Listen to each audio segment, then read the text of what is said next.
End Zone Preview Show is brought to you by OCH Sports Medicine, East Mississippi Community College, Sports Specialty, Clark Beverage Group, and Starkville Ford Lincoln.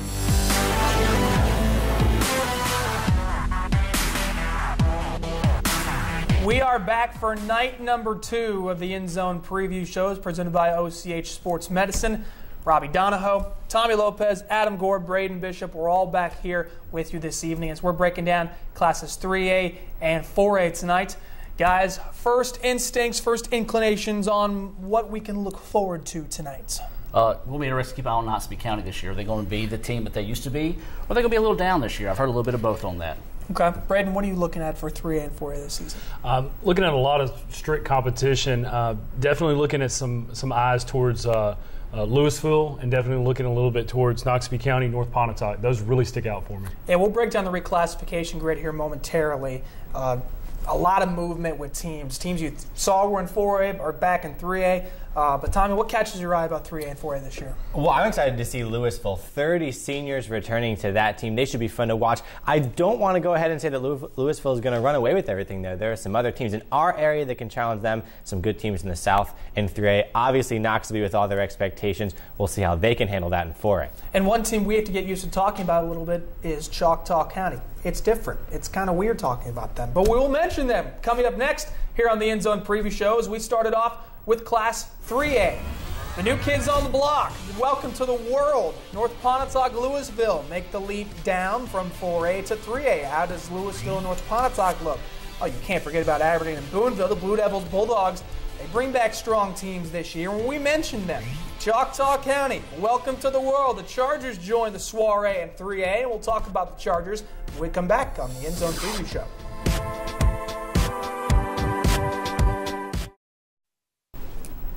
We're back here on the End Zone Preview Shows presented by OCH Sports Medicine. Time to get down to business. We started off in Class 3A. Now, we had a couple people ask us, well, with this reclassification, how's Louisville and North Pontotoc in 3A when they were in 4A last year? Well, remember, the way the MHSAA does the reclassification, they cut off the line on attendance. So the top 32 schools with the most students in school, this guy works at Tupelo, by the way, they're a 6A team. They had the most students. So the top 32, you cut that line, and you go the next 32, and then you go 64, and so on and so forth. That's why you see Louisville and North Pontotoc this year in 3A, because they don't have as many students as some of the teams in 4A. So I asked you this, both. Louisville and North Pontotoc, what are their chances going forward this year as they move to Class 3A? I feel like they're really good. Those are going to be the two favorite teams in 3A this year. Louisville obviously being the bigger favorite of North Pontotoc, but North Pontotoc this season is looking to make some waves and hopefully get things rolling for a very positive season and maybe be a traditional power in 3A. Braden, what do you think about North Pontotoc, a team that jumps down from 4A? Well, you have to look a little bit towards last year, and the first thing that's definitely going to stick out is Marcus Green.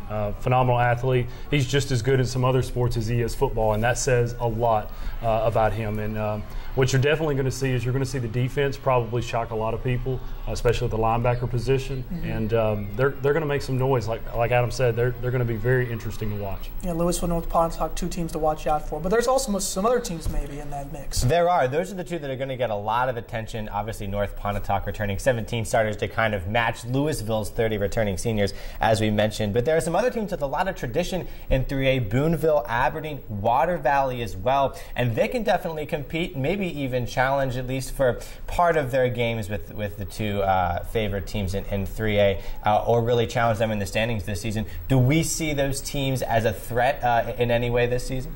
Yeah, I definitely think you will see Aberdeen as a dark horse, and that's so strange. That's weird. Dark horse, Aberdeen, but that's kind of how this season is going to be. You're going to have some teams who are definitely doing well because they're supposed to do well, and then you're going to have some Water Valleys, some Aberdeens who are people are looking at them, but not on the grand spectrum that they usually do. So that's what's going to make this year really fun. Water Valley sent out to a new region this year.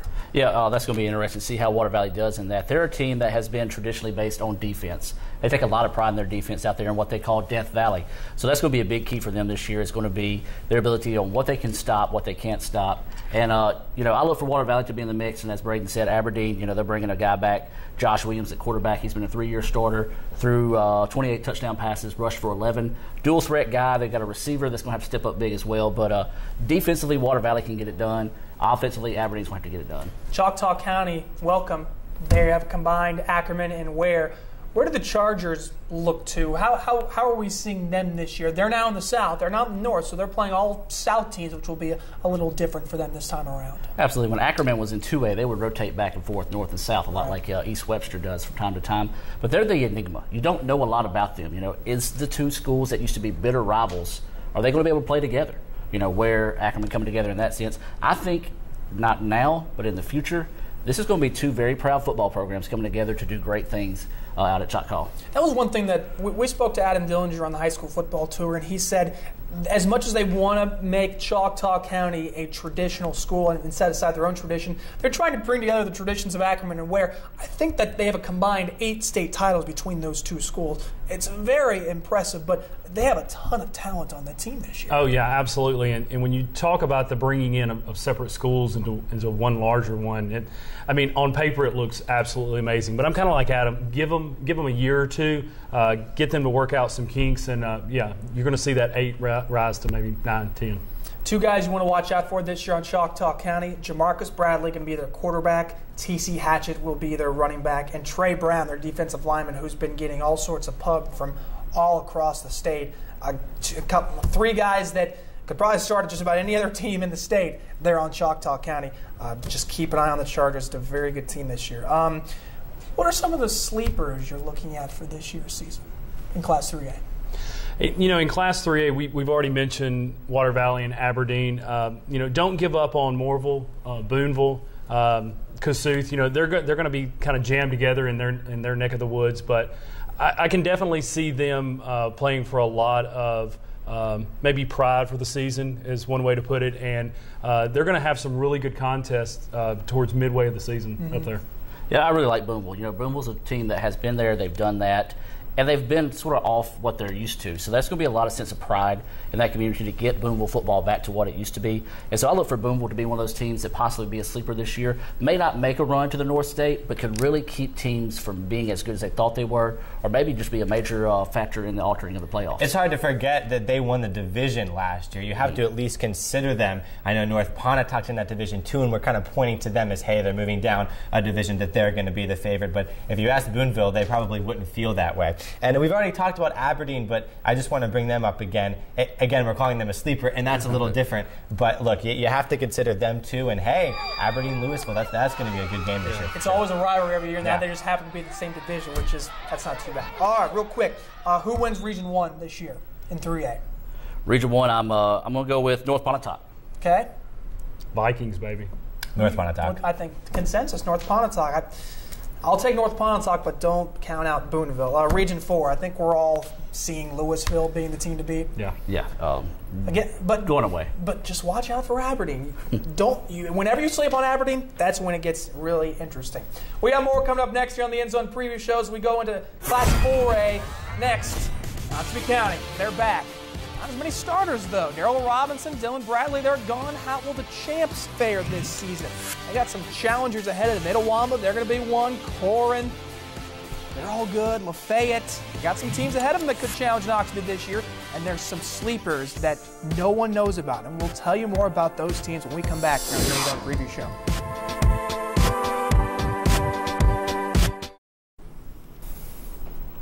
We are back here on the End Zone Preview Shows presented by OCH Sports Medicine. We're on to Class 4A now. And when you look at Class 4A, you remember last year's 16-0 state champion Knoxville County Tigers.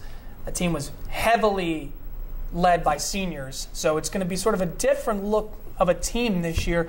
What do you see out of Knoxville County starting off this season? This is a big question. What do you see out of them? They lost so much, but they're just always so talented. They just seem to restock the team each year. But I think this year would be a down year for Knoxville County. But when I say a down year for Knoxville County, that means they might let somebody score 21 points in a game and might might not win them all, but I still feel like Knoxville's going to be one of the teams to beat, but maybe not this Knoxville that we've known from the past. Yeah, what do you see out of Knoxville County this season? If I see anything out of them this year that was similar to how they played Itawamba in Fulton last year, oh my goodness, it's just a hard-nosed team. They didn't have like the biggest athletes last year, but you're definitely seeing them being one of the hardest hitting teams, fastest teams. They're just going to drive it down your throat, and they're going to do it some more. And they still have plenty of speed and talent. Just because they only have 6 returning starters doesn't mean that they don't have talent returning on that team. Yeah. The consensus seems to be that they're not going to go undefeated. That seems to be the consensus. Yeah. Could they get back to the state championship? It seems like that they have the talent to do so. There are some other teams in our area who could challenge them. You never know how things are going to shake out there. And I think Tyrone Shorter, in his conversation with you, Robbie, said that they're searching for a new identity, and not that should be a buzzword to trigger, okay, well, maybe they don't have nearly what they could coming back, but they're definitely searching for maybe their own brand of football. Maybe they're going to change some things. So this could be a different Knoxville team. It's a completely different team, but it's still going to be the Knoxville that we've all come to know. Speed, talent, defense, and a little offense sprinkled in there with a lot of the running game. And the big question that we continue to come back with Knoxville, when I talk to Tyrone Shorter, is he's got big questions about his offense this year. Losing Darryl Robinson, losing D'Angelo Ballard, those 2 key players that have been there for the last 3-4 years. So we'll wait and see on Knoxville.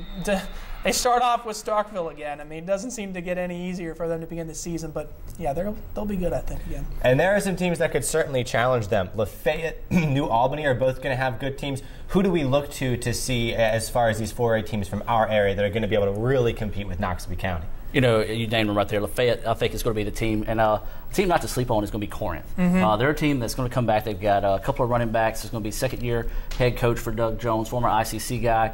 He's got some big-time running backs, dual running backs. But the skill players are the ones that are really going to come in and make a big difference there for Corinth. Yeah, I like Corinth a lot, too. What about you? What are some of the 4A teams you're looking at? You definitely have to give some props to Lafayette. They're going to be a really fun team to watch. I'm going to definitely get a real dose of them in about 48 hours. They're going to play Tupelo, and that's going to kind of set the pace for both schools as far as their season goes. But DK Buford, he's a man really among fast. boys. Yeah, he's really good. And he's going to play quarterback. He's going to play some slot. They may even put him a little bit on some defense as far as safety position. But the Ole Miss commit, he's the real deal. We talked Lafayette and New Albany. One of the things that we mentioned with the reclassification is that one thing we didn't actually mention was that Region 1 4A stayed the same. Nothing changed. And no one's talking about Amory. Why? That's a good question. They got John David Poss coming back, passed for nearly 2,500 yards last year, 22 touchdowns. This is an offense that really doesn't get the credit they deserve. They have a very good offense. I think the question is the defense. That's one thing they've been working on to sort of get buckled down. But a guy to keep a name on is going to be Fred Garth. He missed last season. I was about to bring that up, yes. Yeah, he missed last season. Going to be a big difference maker for him this year. I saw him in that spring game against Okolona. Make some guys miss. That's a good region. Another team that I will personally call out as my 4A sleeper for this year is Shannon. Really good team coming back this year. Shannon, what do you think of Shannon this year? They're very similar to Aberdeen. When you look at Shannon, you definitely look at the last 10 or 15 years, world-class athletes as far as high school football player goes. I think they're finding their niche this year. I think they're trying to see what's going to work for them.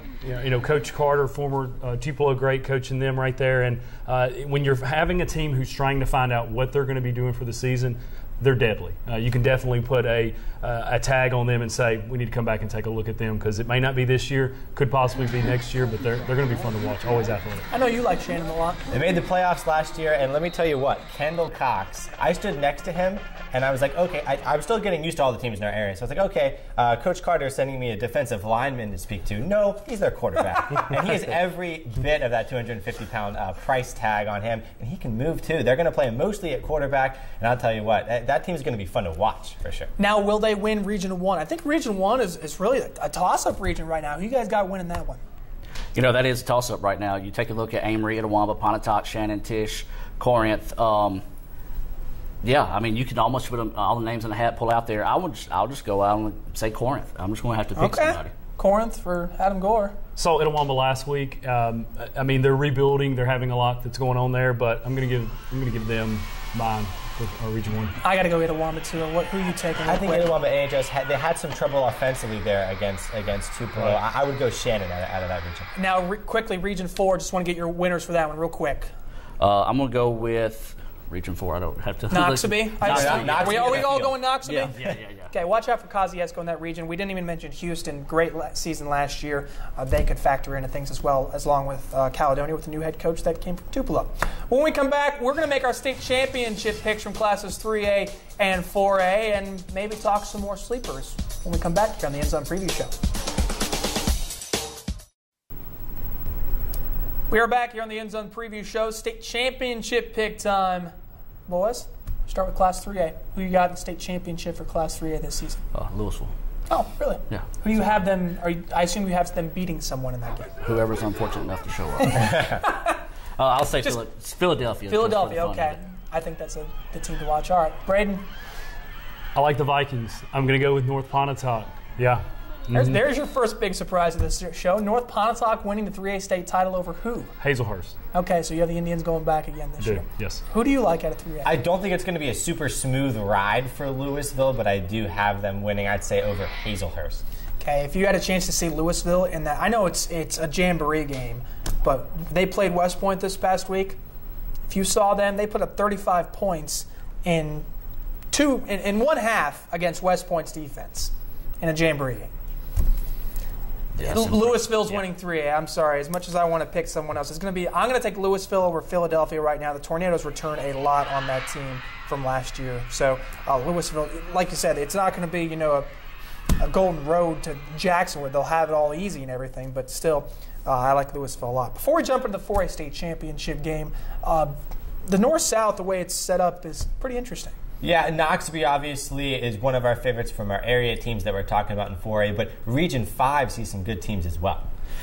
Absolutely. Of course, you take a look at some of those teams. They're always going to be competitive, always to be able to go out there.